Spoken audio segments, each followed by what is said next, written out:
Hi, okay, now we're going to practice a synthetic division. Synthetic division is way easier.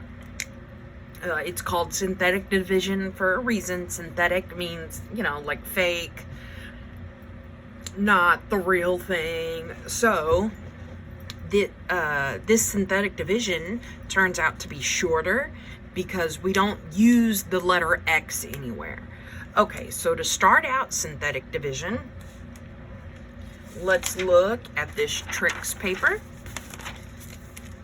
Okay, so the first thing we have to do when we synthetically divide is we have to make sure that it's in order of highest exponent first, all the way to the naked number, and we have to put zeros for anything that's missing in the middle. Well, this sucker is not in order. We need to put the thing with the cubed first, so 2x cubed. Then the thing with the squared, so this is a plusative, 5x squared. And then it looks like I'm missing an x. I mean, there's one right here, but this is what we're dividing by. So we're not looking at that. We're just looking at the 5x squared plus 2x to the 3 plus 9. This is what would be on the top of a fraction if they gave it to you in fraction form. So I'm missing an x, so I'm going to put in a 0x, and then I have my naked number plus 9. Okay, so I did step 1. Okay, it says equal to 0 and solve the divisor. This goes in the crook. Okay, so what were we dividing by? We were dividing by x plus 3. So if I equal to 0 and solve for x, you get negative 3. So that's what's going to go in my little crook. And if you don't have to write down this work, you can just say, oh, the opposite of a plus 3 is a negative 3. Okay. Then it says you write down your coefficient and your constant, or your numbers. Okay, so starting with my highest exponent, the coefficient is a 2. Then I see a 5. Then I see a 0. And I see a 9. Woohoo, that's the first step. Okay, the second step is to bring down the first term. So this very first number, I bring it down and write it under the bar. This is considered our division bar. Okay, or our adding bar. This next step is you multiply what you brought down with the crook, and then you fill it in. So I brought down a 2, so I'm going to multiply it with this negative 3, and then I'm going to write it down in the next spot. So 2 times negative 3 is negative 6, and there we go. Okay, the next step is you add down. So we're going to add this 5 plus negative 6, and that makes negative 1. Okay, then it says repeat those steps over and over. So I'm going to take this negative 1, the thing I just brought down, and I'm going to multiply it with negative 3, and I'm going to write it down in the blank spot. So negative 1 multiply negative 3 is 3. And then we add down 3. Okay, then we're going to take what I just brought down, 3, and I'm going to multiply it with that crook, and then I'm going to bring it down. So 3 multiply negative 3 is negative 9, and then you add down and you get 0. Okay, or if you want to look at this sucker, I think the last plus we dropped off was negative 1. And negative 1 multiply negative 3 is 3. So that's why we wrote down 3. Then you add down. So 0 plus 3 is 3. Then you take this 3 that we brought down and you multiply it with that crook. And 3 multiply negative 3 is negative 9. And then you add down, and that gives me a 0. And if you remember, if you get a 0, that means that this x plus 3 that I divided by is a factor, and this x equals negative 3 that was in the crook, that's my x-intercept. So x plus 3 is a factor of this original, and negative 3 is an x-intercept of this original. Okay, let's do an example. Let's look at this sucker. First, it's out of order, so let's put it in order. The highest exponent is an x to the 4. Then I have an exponent of a 3 minus 5x to the 3. Then I have a plusative x squared, a minus 5x, and where's my naked number? Ah, poop. I'm going to have to put plus 0. Okay. And then we're dividing by 5 plus x. Okay, so we're going to draw our little crook. And in the crook, we write down what the x-intercept would be for this factor. Well, if I equal this 5 plus x to 0 and get x by itself, to get x by itself, I would subtract 5 and get negative 5. So negative 5 goes in my crook. Woohoo! Then I'm going to write down all my coefficients from what I'm dividing into. So I see a pretend 1 on the x to the 4. Then I see a negative 5. Then I see another 1 on that x squared. Then I see another negative 5. Then I see a 0. Now I'm going to draw my addition bar. And I'm going to start going. Okay, my first step is to bring down this 1. So whatever that first number is after the crook, you got to bring it down. Okay, then we take that 1 and multiply it with the crook. So 1 multiply negative 5 is negative 5. Then we add down, and that gives me negative 10. Okay, then we repeat the process of multiplying and adding down. Only now we pick up this negative 10 and multiply it with negative 5. And that gives me 50. Then we add down and we get 51. Oh my gosh. Okay, now we're going to multiply again. And this gives me negative 255, I think. Then we add down, and when we add two negatives, it becomes a bigger negative. So negative 260. Then I multiply again. 26 times 5 is, oh my goodness. Give me a minute.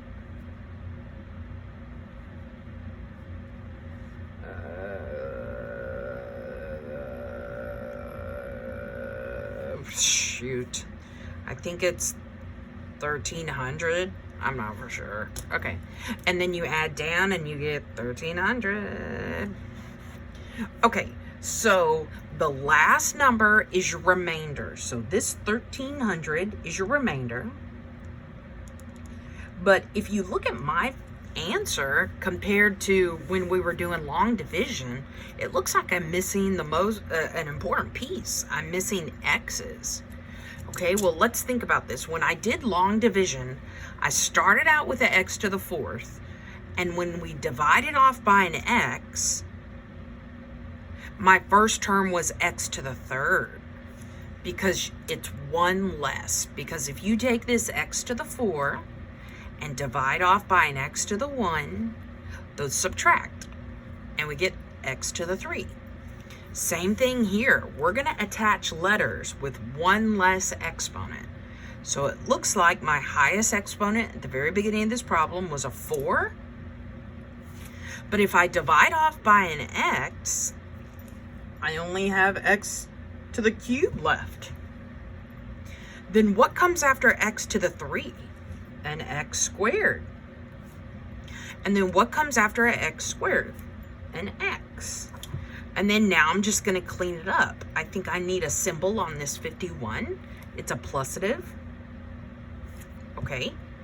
And then let's write it all out. So I'm going to have 1x to the 3, or just x to the 3, minus 10x squared plus 51x minus 260.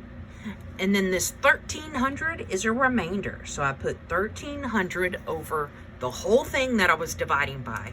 Not just this negative 5, but the thing with the x, 5 plus x.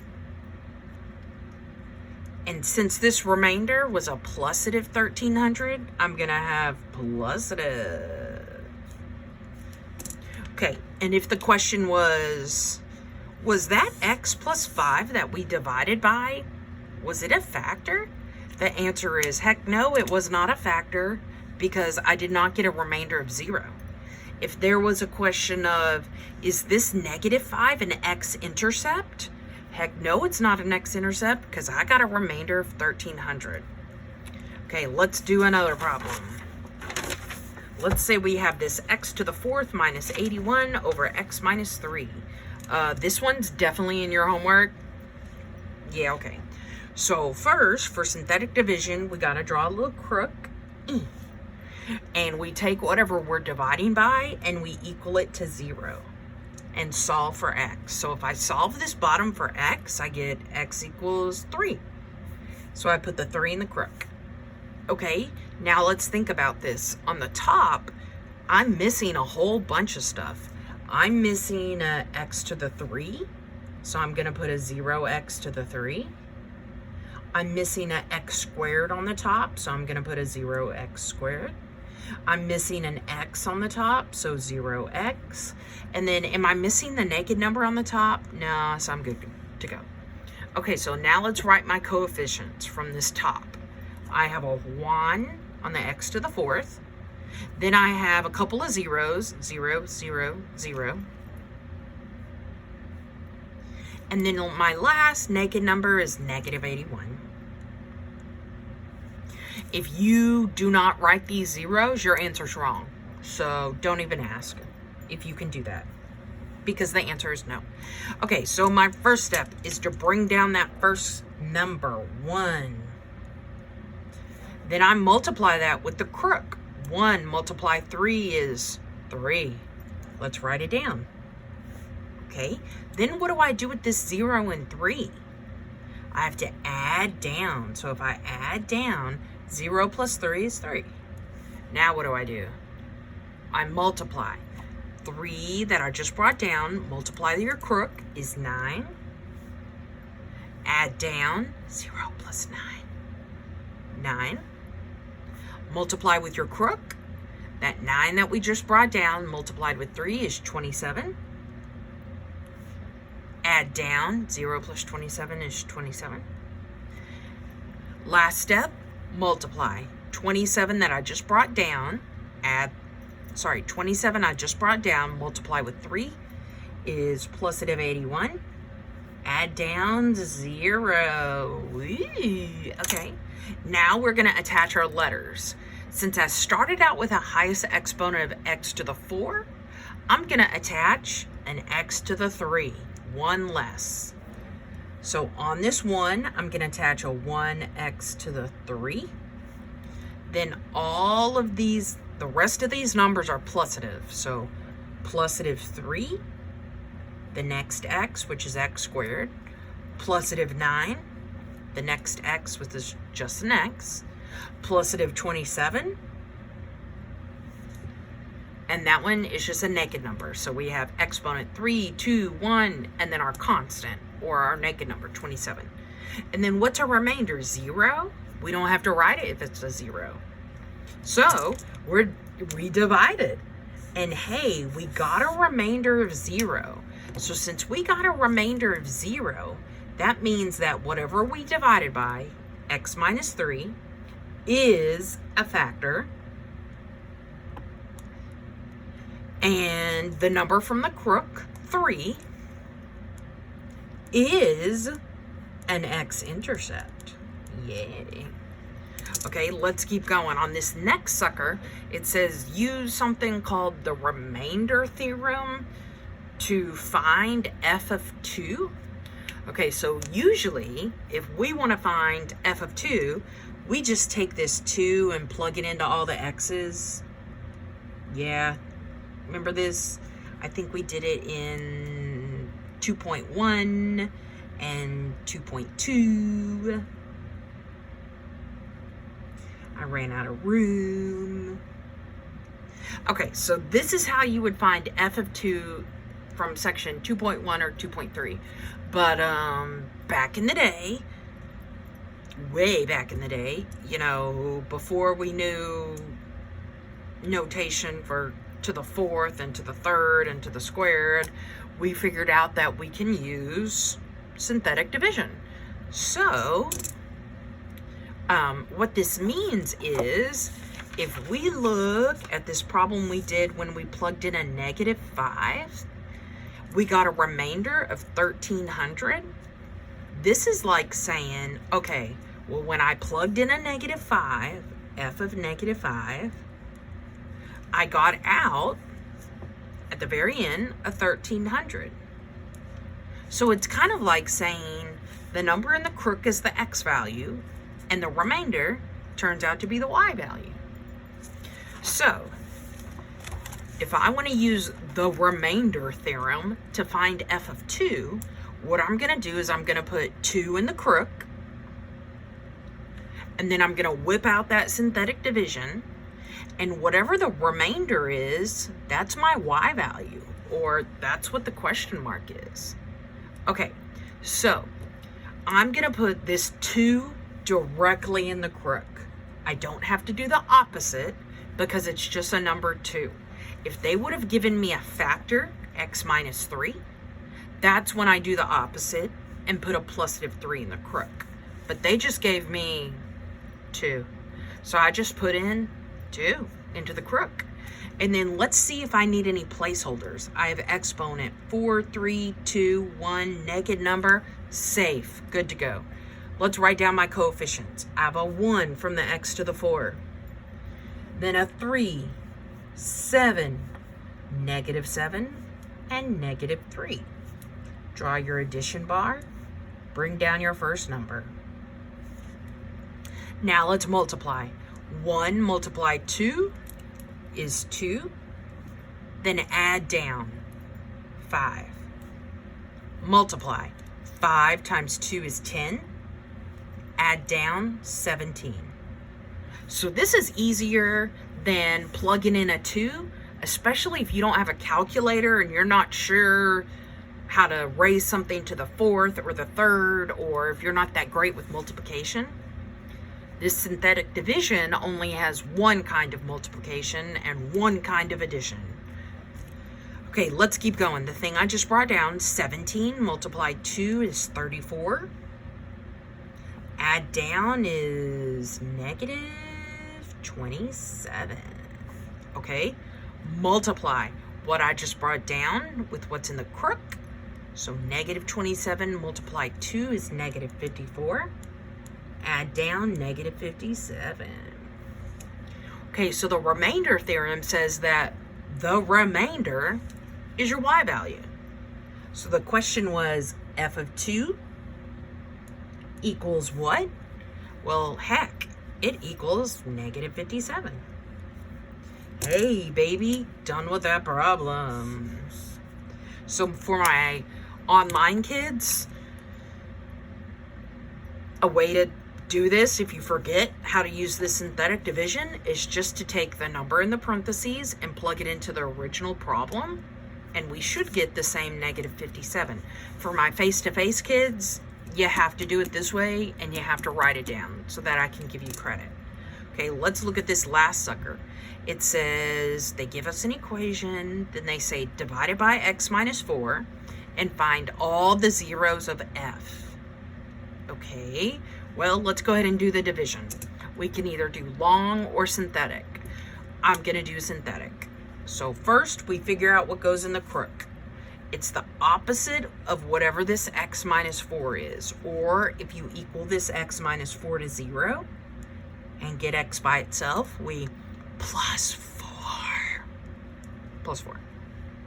So we're putting a +4 in the crook.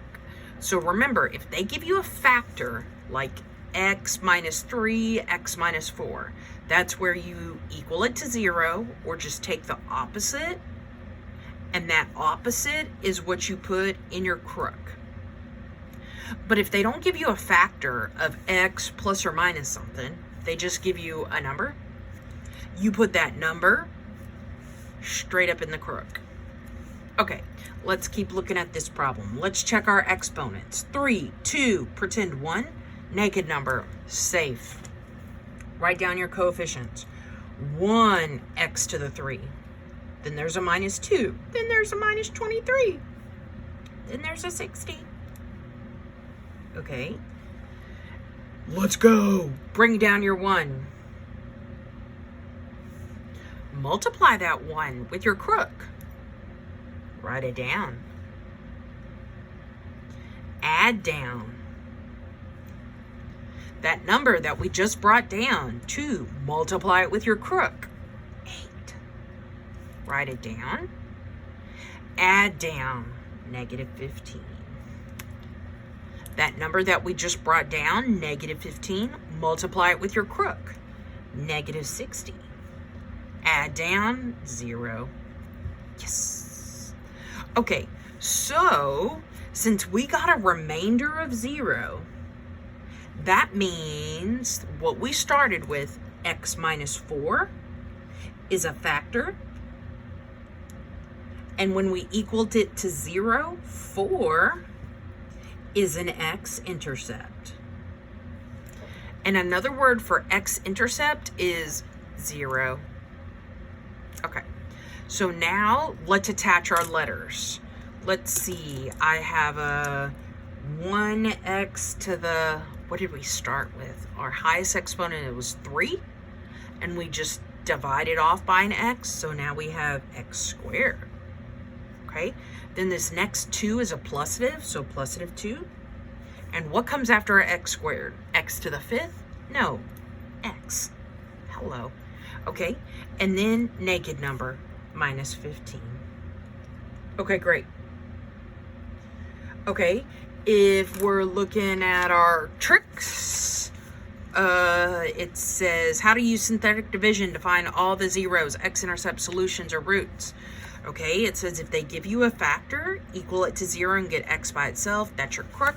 We already did that. We got a 4. It says do synthetic division. We already did it. Step 4 says the remainder should be a 0. It's not? You made a mistake. Well, I got a 0, so I'm good. Step 5, attach the letters and variables. Hey, did it. Step 6, it says if x squared is the highest exponent. Is it? Heck yes it is. We either factor or quadratic formula. Okay, I think this one, it's easier to factor. Remember the factoring when there's a whole 1 on your x squared? That's where you have to find 2 numbers that multiply to negative 15 and add to 2. So things that multiply to 15 are 15 and 1, but that's never going to add to a 2.